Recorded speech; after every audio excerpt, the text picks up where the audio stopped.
Andrew Jones, why don't I go to you for the first question? Hey, Coach, you guys have 3 games in 4 days out there. Aside from winning, what is something that you really want to see from your team this weekend? I want to win. Aside from that, what specifically, from a basketball sense, do you really want to see from these guys? Well, I'd like for us to continue to improve. I said after the James Madison game that I told the team and I told the rest of the coaching staff that I felt like we took a step forward in our defense, in our rebounding, in our distributing, passing, sharing the basketball, shot selection. And so in all of those areas, I want us to continue to improve and get better. And it's a great opportunity to be able to do that with so many unbelievable programs and teams out here in this tournament. Thank you. Ross Martin, go ahead. Yeah, a road trip like this, outside of basketball, I mean, what kind of things do you think can help your team here? Obviously, you're going to spend a lot of time together, the bonding aspect. Is that something you're really looking forward to with the players, being able to get to know each other better, chemistry-wise, everything? Well, yeah, I mean, it's always nice to, when you're on the road, you have an opportunity to kind of turn down that noise from the phone, the family and the friends, because you're always all together. And so that's really nice for us for this year's team to be on the road for the first time together and to be able to just spend that uninterrupted, unhurried time on the court and off the court together that I think is just so huge for team building and team confidence and helping us become the team that we can become. Michael Coe from Chapelboro, go ahead. Morning, Coach. You said that last season, the Virginia Tech game and the ACC tournament and the Kansas game were the 2 games where you felt that the team was really tired. And do you have a similar schedule sort of to an ACC tournament or an NCAA tournament this week in the Phil Knight tournament? Do you feel like this team is more equipped to fight off that tired factor, I guess? Well, I do, because we have, tremendous depth, and it's really going to be important. It's just not sustainable to play the starting 5 huge minutes. We need Dontrez, we need DeMarco, we need Tyler, we need Seth, we need Justin. We need those guys, and it's only been early in the season, but every time that those guys have been on the floor, they've delivered in some form or fashion on either or both ends of the floor. And they're going to be used a lot this week, and it's going to be fun to see them out there competing. Thanks, Coach. CL Brown from the News and Observer. Hey, Hubert, I was curious, what similarities do you see between Puff and Cameron Johnson from not from a skills perspective, but from they've both kind of had to deal with their different nagging injuries and just, the process of getting back on the floor? Yeah, CL, I think that's a great question. Like one of the things that I really try to do is not, I've said for me, I've never been a comparison person, and I try not to do that with other teams or other players. I haven't really looked at Puff and kind of measured him on and off the court against his brother Cam, but they're 2 different players. They're 2 different people. They're both unbelievable to coach, to be around, to be a part of this program. I know that Cam and Puff at times have dealt with injuries, but other than that, I don't think there's any similarities at all. I think on the basketball court, they have different skill sets, and what they bring to the table is so beneficial to our team. And I'm just really happy for Puff. It was great to have him on the floor against James Madison. You could see the crowd. They were really excited when he stepped on the floor. And in the second half, he made, 2 or 3 unbelievable plays, hit that 3, then the and 1, then he took the charge. And it just, in a short time, in that 12 minutes that he was out there on the floor, just showed how important he is to the success of this team. And I look forward for him playing even more minutes this week. Andrew Jones from Tar Heel Illustrated. If I could ask a two-part question about Caleb, he's 5 for 27 from three through the first 4 games. And I was talking to him after the game Sunday, and he said he's frustrated. Is it too early for you to have a conversation with a guy who's kind of frustrated over a shot, or do you just sort of let it play itself out, figuring that it will? Well, one of the things that I always, for me, when I struggle with my shot, I kind of went through like a checklist. I wanted to look at, was there anything technique or fun, in terms of my fundamentals? Was there anything that I needed to address, or was anything wrong for Caleb? It's not. I always looked at, the type of quality shots that I'm taking. I just always felt like if I wasn't taking good shots, it didn't matter how well, how good I was as a shooter. I wanted to take good shots. And I think Caleb has done such a better job this year compared to last year in terms of taking better and quality shots, and then also focusing on other things. You talk about Caleb, and that doesn't bother me at all. He's one of the best shooters in the country. He has the same type of mentality as myself. If I miss 10, the next 10 are going in. And then the great thing that I love about Caleb is he's not a shooter. He's a basketball player. The defense that he played against James Madison was unbelievable. His distributing and playmaking against James Madison was unbelievable.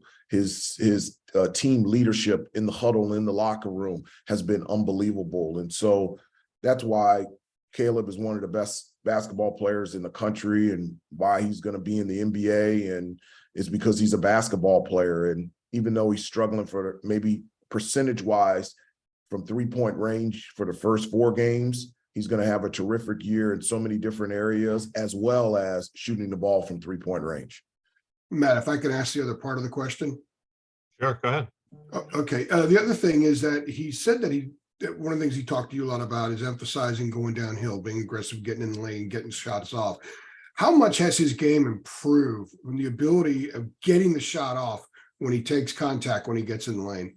Well, I think that's great. One of the things that we talked to Caleb about is attacking the basket, because one, he has that ability. And number 2 is, when he gets fouled, he goes to the free throw line. I know his percentages from the free throw line a little bit down, but he's, historically one of the best free throw shooters in Carolina history. So we love when he gets to the basket, we love his ability to finish.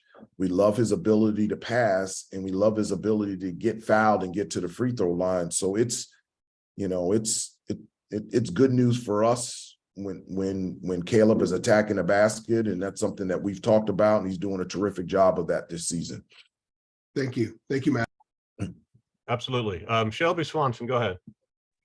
Yeah, Shelby Swanson, Daily Tar Heel. A bit of a different question, but we are writing an article right now about Charlie Scott and Kathy Crawford, 2 of the players that were integral in the integration of the men's and women's basketball teams at UNC, and were recipients of the ACC Unite Awards this year.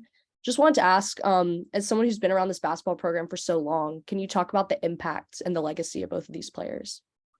Well, I mean, it's the impact of both of these players have been, unbelievable. When I think about, Charlie Scott, I automatically think about 2 things. One, my father, who was one of the first group of students to integrate public schools right outside of the Charlotte area in Pineville, North Carolina, and in Mecklenburg County.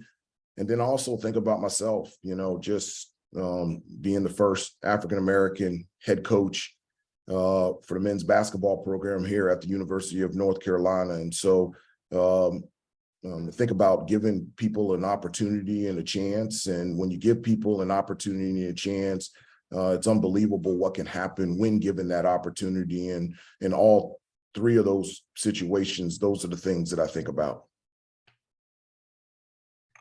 Richard Atkins, go ahead. Thank you. Good morning, Coach. I just got a quick 2 questions for you. Richard Atkins from Tar Heel Wire. The first question is, you have a lot of pressure going into the season, #1 ranked team. Do you feel like that pressure is fair for the players, and how have the players responded to that pressure? And then just a quick second question, a fun one for you. Of course, you all playing on Thanksgiving Day. Are y'all planning on any Thanksgiving traditions to do while you're out in Portland? Well, the first thing is that I don't feel any pressure, and I don't think the guys feel any pressure at all. One of the things that I've talked to them about is understanding what is noise and what is real, and explaining to them that the noise from last year was coming from the direction of criticism, and then this year so far it's come from the direction of praise, and that both are noise and both are not beneficial to you in terms of being the best individually and the best as a team, and to focus on what is real and that's our preparation, our practice, and our play. And so we've had many discussions about that. I'm thankful that our guys are learning how to focus and how to focus on what is beneficial and what is real in this situation from the direction of praise. I think it's a great learning experience for all of them, because they're going to be unbelievably successful for the rest of their life. The other question is, yes, we are going to have Thanksgiving meal tomorrow after the game, and we've invited all of their parents that are traveling out here. And Thanksgiving's always been a really awesome holiday for us because it brings you into a place of thankfulness. And I think that's something that we don't do enough, is to step back and think about how many ways that we've been protected and provided, and how thankful we are for the families that we have, the relationships that we have, and the resources and the things that we're able to enjoy. Thank you, Coach. Ross Martin, Inside Carolina.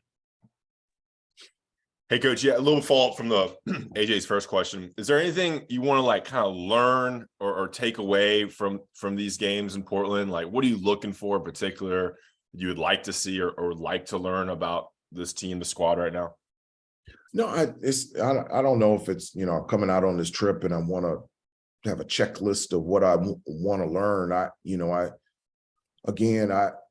I want us to continue to improve. And that's something that I'm looking at. A week and a half ago was the first time that we had all 18 guys practicing at the same time. And so figuring out roles and rotations, that's something that's ongoing right now. And so that could be something that I'm looking at. But in terms of this team, I've told you this before, that, we hang our hat and our success lies on getting after it on the defensive end and rebounding the basketball and limiting turnovers. And that's why I felt like against James Madison, we took a step forward. So I'd like in this next week and a half, feel like that we're taking steps forward in all three of those areas.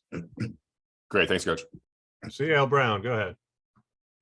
Hey, I just wanted to follow with another Puff related question. I was curious, you mentioned him coming into to the game on Saturday Sunday, and the crowd's reaction. Were you ever a fan favorite, whether at Carolina or at any of your stops in the pros? Did you ever kind of feel that way? You know what? I don't know. I see a lot. I know this sounds weird, but that was something that just never really concerned me. I just never really noticed it, thought about it, focused on it.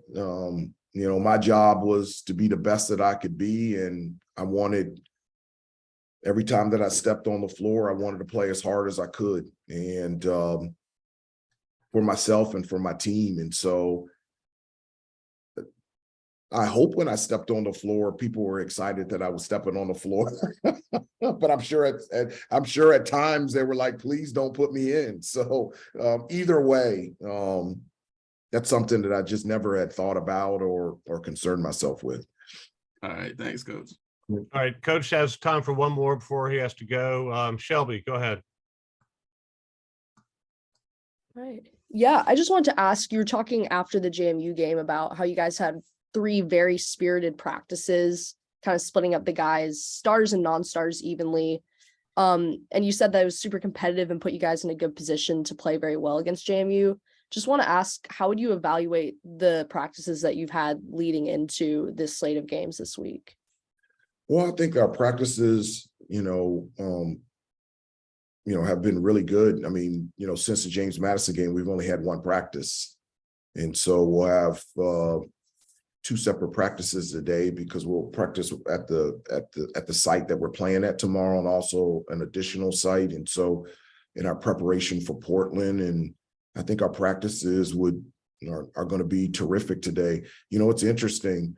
I put a lot into practice and I don't put a lot into practice.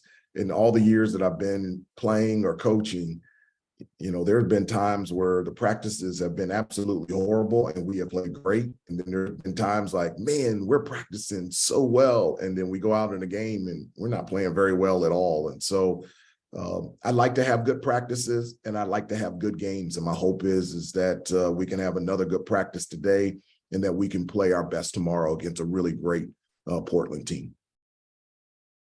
Thank you, Coach Davis. Thank you, everybody, for joining us. Happy Thanksgiving to all. Yeah, happy Thanksgiving. Yep. Thanks, everybody. Have a good holiday. Steve.